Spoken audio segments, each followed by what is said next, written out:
परमात्मा श्री कृष्ण की वाणी गीता गुरु शिष्य संवाद है। अतः अर्जुन ने स्वीकार किया कि शिष्यस्तेहं साधिमाम त्वाम प्रपन्नम। भगवन, मैं आपका शिष्य हूं, आपकी शरण हूं। मुझे वो उपदेश दीजिए जिससे मैं परम श्रेय को प्राप्त हो जाऊं। अतः उस परम गुरु के चरणों में गीता आरंभ करने से पूर्व ये स्तुति गुरु वंदना प्रस्तुत की जा रही है। ओम श्री सद्गुरुदेव भगवान की जय।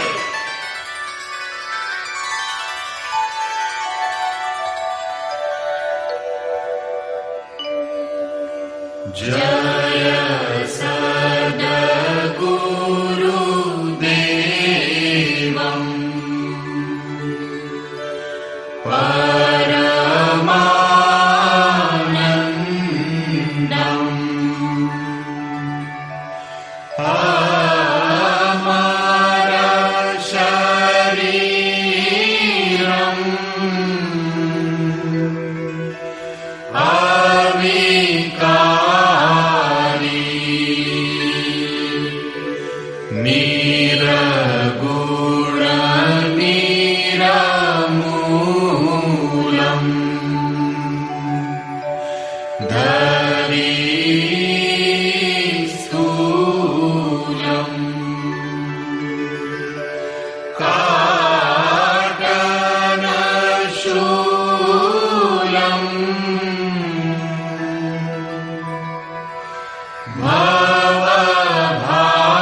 अंतर्यामी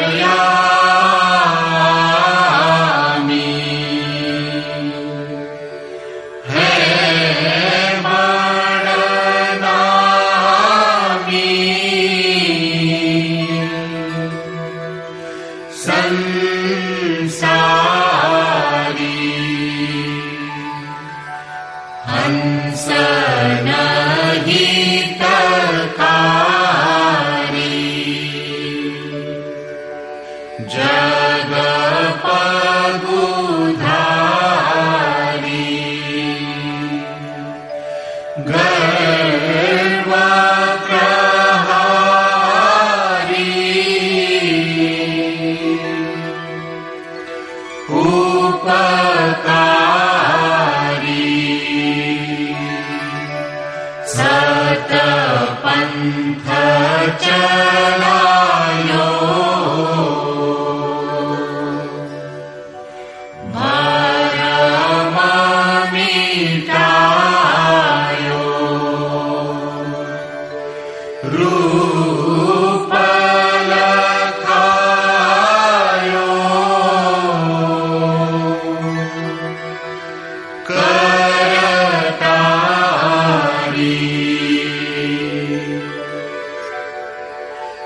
यह शिष्य है तेरो करत निहोरो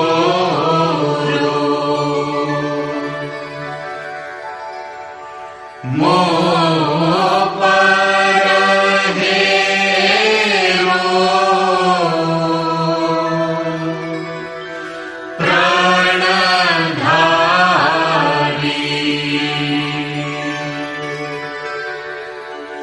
जय सद्गुरुदेवम्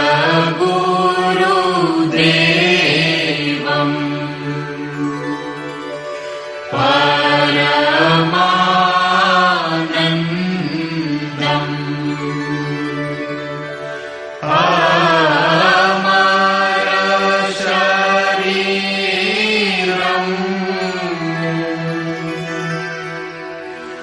अविकारी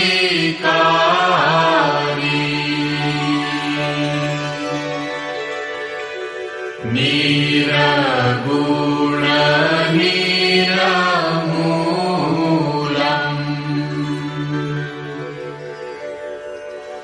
धरी स्थूलम्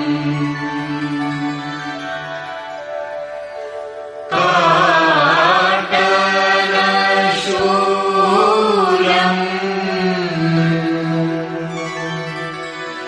भवभारी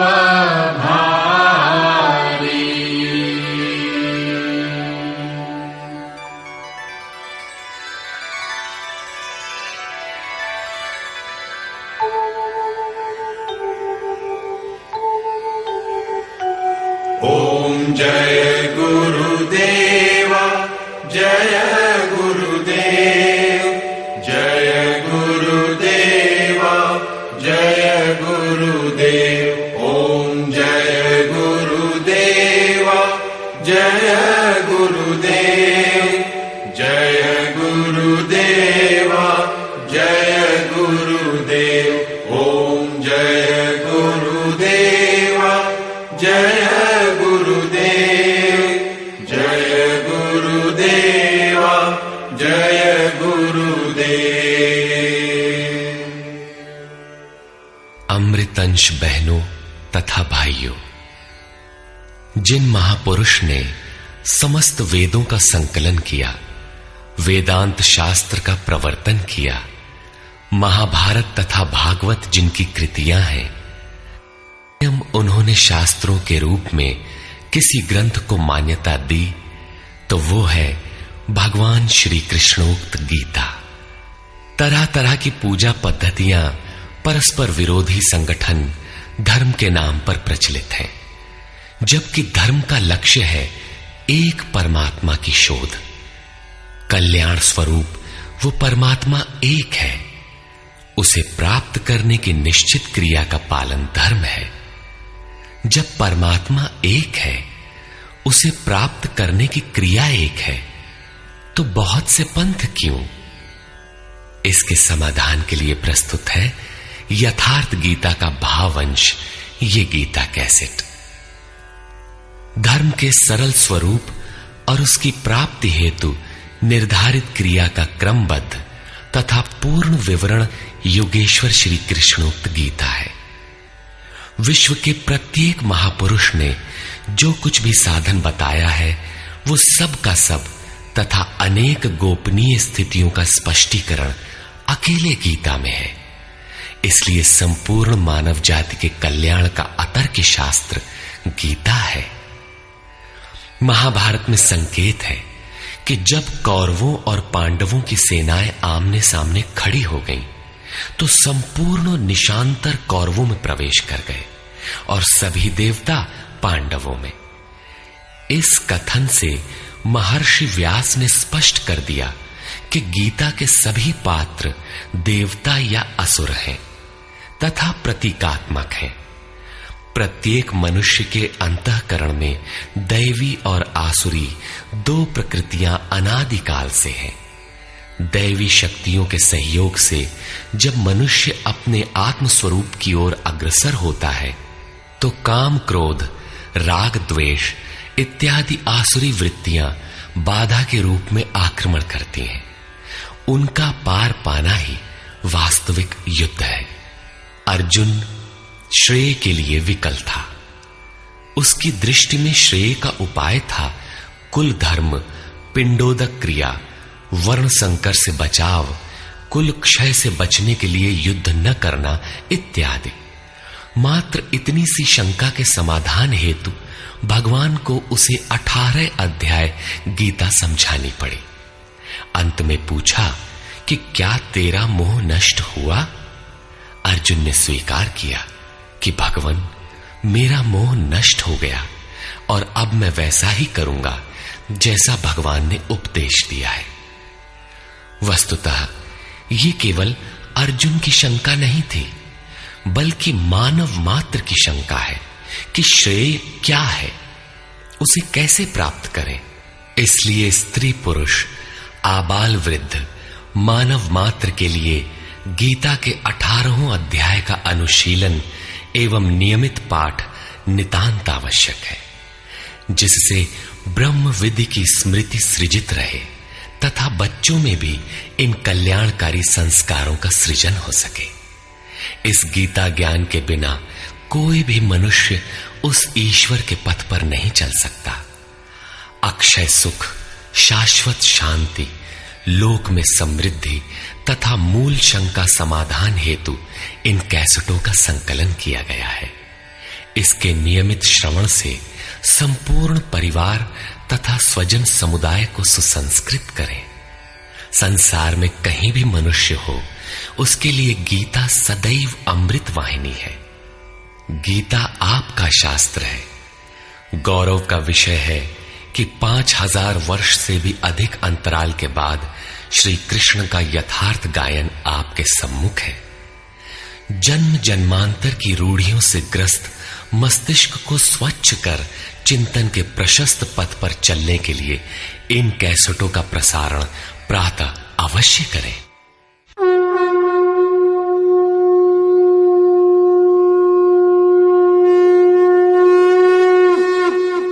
ओम श्री परमात्मने नमः।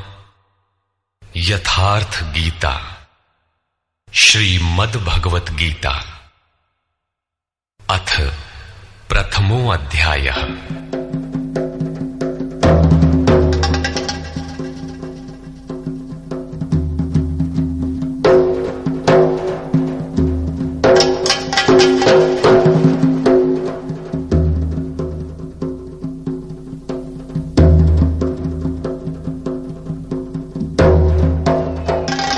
धृतराष्ट्र उवाच।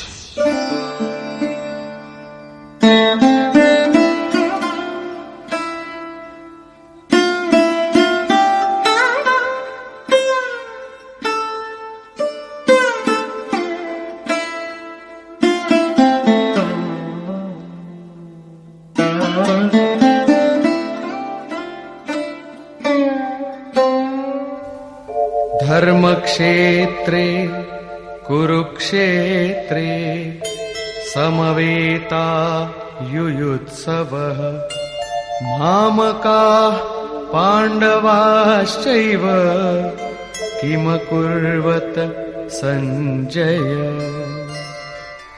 धृतराष्ट्र ने पूछा, हे संजय, धर्म क्षेत्र कुरुक्षेत्र में एकत्र युद्ध की इच्छा वाले मेरे और पांडु के पुत्रों ने क्या किया? अज्ञान रूपी धृतराष्ट्र और संयम रूपी संजय। अज्ञान मन के अंतराल में रहता है अज्ञान से आवृत मन धृतराष्ट्र जन्मांध है, किंतु संयम रूपी संजय के माध्यम से यह देखता है, सुनता है। वो समझता है कि परमात्मा ही सत्य है। फिर भी जब तक इससे उत्पन्न मोह रूपी दुर्योधन जीवित है, इसकी दृष्टि सदैव कौरवों पर रहती है, विकारों पर ही रहती है। धर्म एक क्षेत्र है। जब हृदय देश में दैवी संपत्ति का बाहुल्य होता है तो यह शरीर धर्म क्षेत्र बन जाता है, और जब इसमें आसुरी संपत्ति का बाहुल्य होता है तो यह शरीर कुरुक्षेत्र बन जाता है। कुरु अर्थात करो। यह शब्द आदेशात्मक है। भगवान श्री कृष्ण कहते हैं, प्रकृति से उत्पन्न तीनों गुणों द्वारा परवश होकर मनुष्य कर्म करता है। वो क्षण मात्र भी कर्म किए बिना नहीं रह सकता, गुण उससे करा लेते हैं। तीनों गुण मनुष्य को देवता से कीट पर्यंत शरीरों में ही बांधते हैं। जब तक प्रकृति और प्रकृति से उत्पन्न गुण जीवित हैं, तब तक कुरु लगा रहेगा। अतः जन्म मृत्यु वाला क्षेत्र, विकारों वाला क्षेत्र कुरुक्षेत्र है, और परम धर्म परमात्मा में प्रवेश दिलाने वाली पुण्यमयी प्रवृत्तियों का क्षेत्र धर्म क्षेत्र है। पुरातत्वविद पंजाब में काशी प्रयाग के मध्य तथा अनेकानेक स्थलों पर कुरुक्षेत्र की शोध में लगे हैं, किंतु गीताकार ने स्वयं बताया है कि जिस क्षेत्र में यह युद्ध हुआ वो कहां है।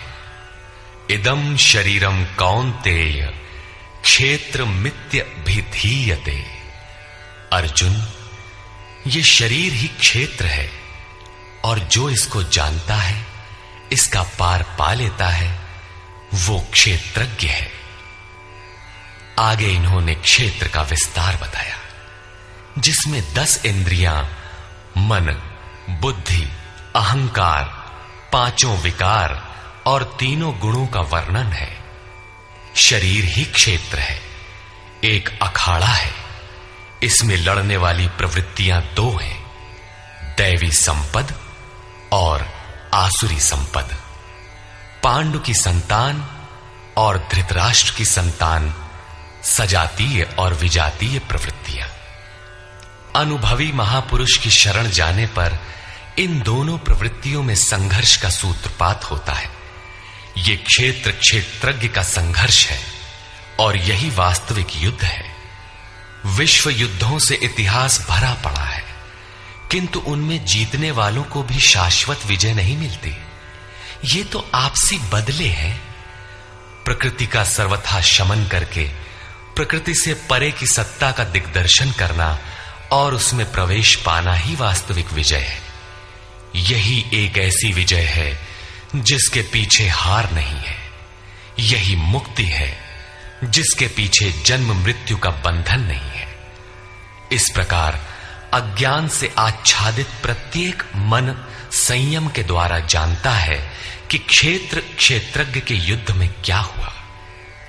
अब जैसा जिसके संयम का उत्थान है, वैसे वैसे उसे दृष्टि आती जाएगी। संजय उवाच। दृष्ट्वा तु पाण्डवानीकम् व्यूढम् दुर्योधनस्तदा आचार्यमुपसंगम्य राजा वचनमब्रवीत्।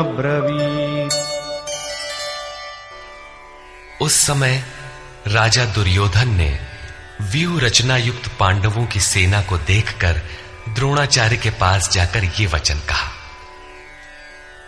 द्वैत के आचरण ही द्रोणाचार्य हैं। जब जानकारी हो जाती है कि हम परमात्मा से अलग हो गए हैं, वहां उसकी प्राप्ति के लिए तड़प पैदा हो जाती है। तभी हम गुरु की तलाश में निकलते हैं। दोनों प्रवृत्तियों के बीच यही प्राथमिक गुरु है। यद्यपि बाद के सद्गुरु योगेश्वर श्री कृष्ण होंगे, जो योग की स्थिति वाले होंगे। राजा दुर्योधन आचार्य के पास जाता है। मोह रूपी दुर्योधन। मोह संपूर्ण व्याधियों का मूल है, राजा है। दुर्योधन दुरु अर्थात दूषित, योधन अर्थात वह धन। आत्मिक संपत्ति ही स्थिर संपत्ति है, उसमें जो दोष उत्पन्न करता है वो है मोह। ये प्रकृति की ओर खींचता है और वास्तविक जानकारी के लिए प्रेरणा भी प्रदान करता है। मोह है तभी तक पूछने का प्रश्न भी है, अन्यथा सभी पूर्ण ही हैं। अतः व्यूह रचना युक्त पांडवों की सेना को देखकर, अर्थात पुण्य से प्रवाहित सजातीय वृत्तियों को संगठित देखकर, मोह रूपी दुर्योधन ने गुरु द्रोण के पास जाकर यह कहा, पश्यैतां पांडुपुत्राणाम्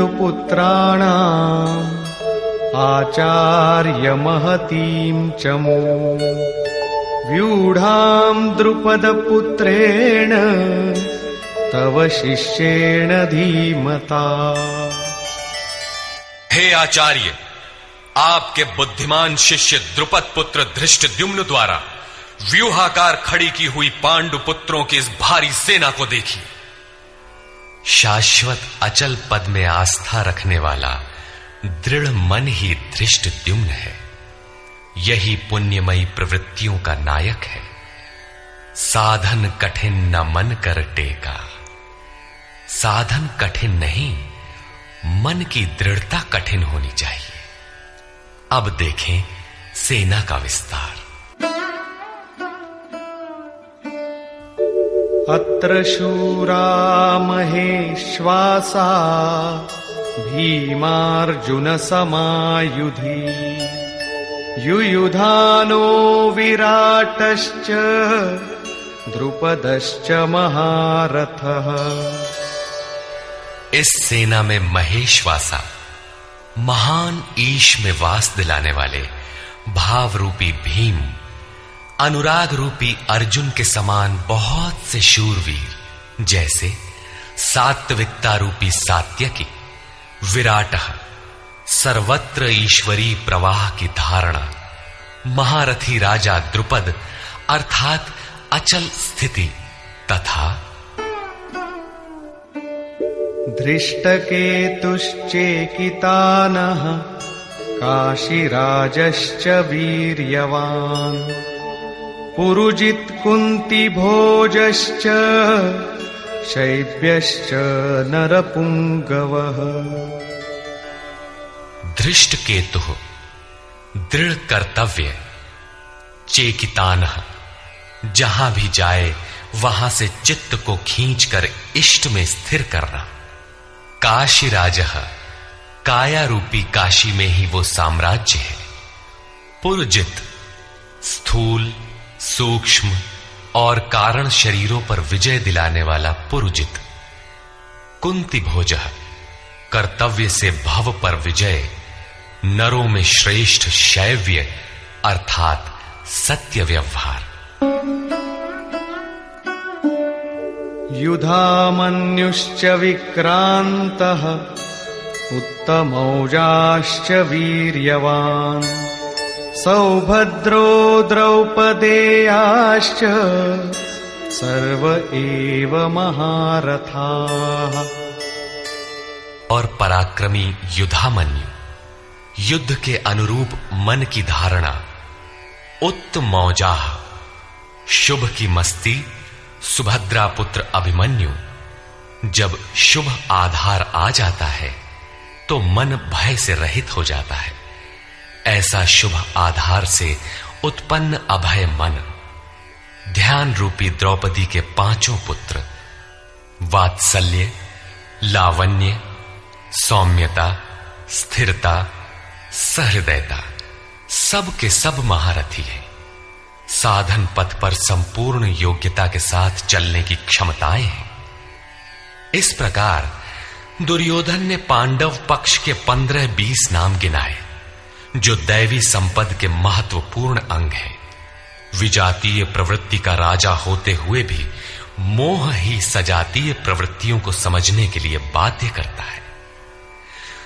दुर्योधन अपना पक्ष संक्षेप में कहता है, यदि कोई बाह्य युद्ध होता तो अपनी फौज बढ़ा चढ़ा कर गिनाता, विकार कम गिनाए गए, क्योंकि उन पर विजय पाना है, वे नाशवान हैं।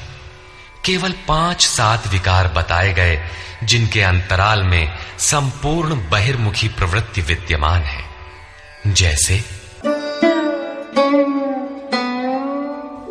अस्माकं तु विशिष्टाये तान्निबोध द्विजोत्तम नायका मम सैन्यस्य संज्ञार्थं तान् ब्रवीमि ते।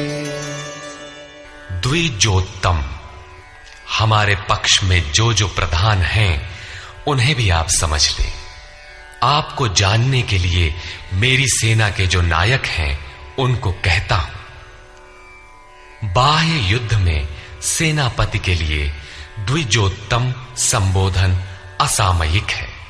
वस्तुतः गीता अंतःकरण की 2 प्रवृत्तियों का संघर्ष है, जिसमें द्वैत का आचरण ही द्रोण है। जब तक हम लेश मात्र भी आराध्य से अलग हैं, तब तक प्रकृति विद्यमान है, द्वैत बना है। इस द्वि पर जय पाने की प्रेरणा प्रथम गुरु द्रोणाचार्य से मिलती है। अधूरी शिक्षा ही पूर्ण जानकारी के लिए प्रेरणा प्रदान करती है। वो पूजा स्थली नहीं, वहां शौर्य सूचक संबोधन होना चाहिए। विजातीय प्रवृत्ति के नायक कौन कौन हैं?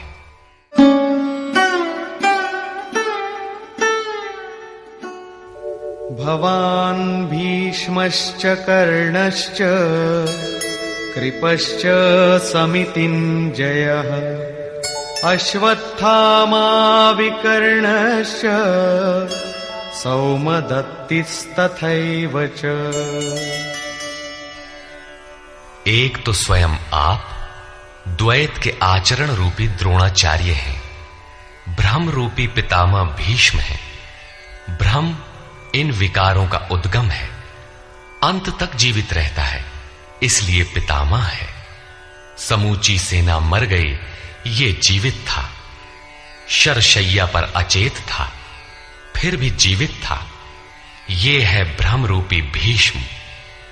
भ्रम अंत तक रहता है। इसी प्रकार विजातीय कर्म रूपी कर्ण तथा संग्राम विजयी कृपाचार्य है। साधनावस्था में साधक द्वारा कृपा का आचरण ही कृपाचार्य है। भगवान कृपाधाम है और प्राप्ति के पश्चात संत का भी वही स्वरूप है। किंतु साधन काल में जब तक हम अलग हैं, परमात्मा अलग है। विजातीय प्रवृत्ति जीवित है, मोहमयी घिराव है। ऐसी परिस्थिति में साधक यदि कृपा का आचरण करता है तो वो नष्ट हो जाता है। सीता ने दया की तो कुछ काल लंका में प्रायश्चित करना पड़ा।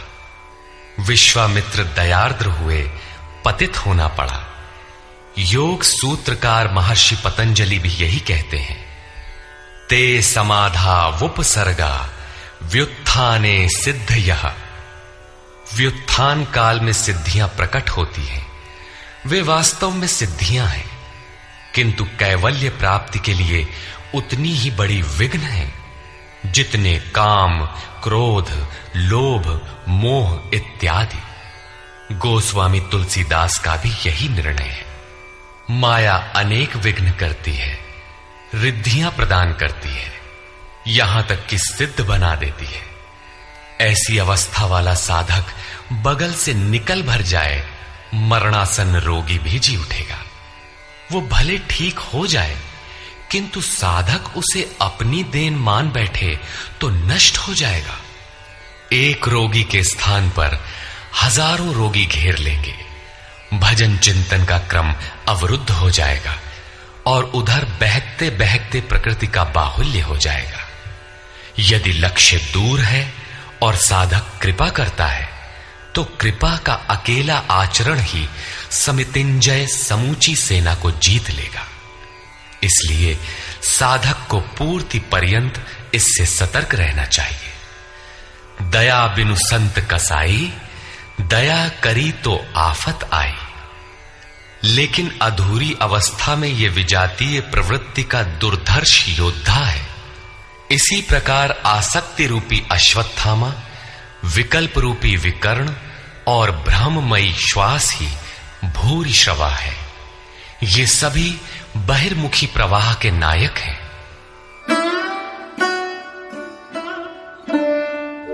अन्ये च बहवः शूराः मदर्थे त्यक्तजीविताः नानाशस्त्र प्रहरणाः सर्वे युद्धविशारदाः।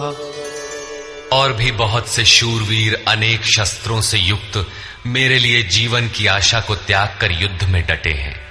सभी मेरे लिए प्राण त्यागने वाले हैं, किंतु उनकी कोई ठोस गणना नहीं है।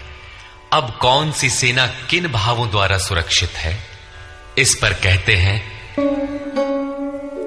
अपर्याप्तं तदस्माकं बलं भीष्माभिरक्षितम् पर्याप्तं त्विदमेतेषां बलं भीमाभिरक्षितम्।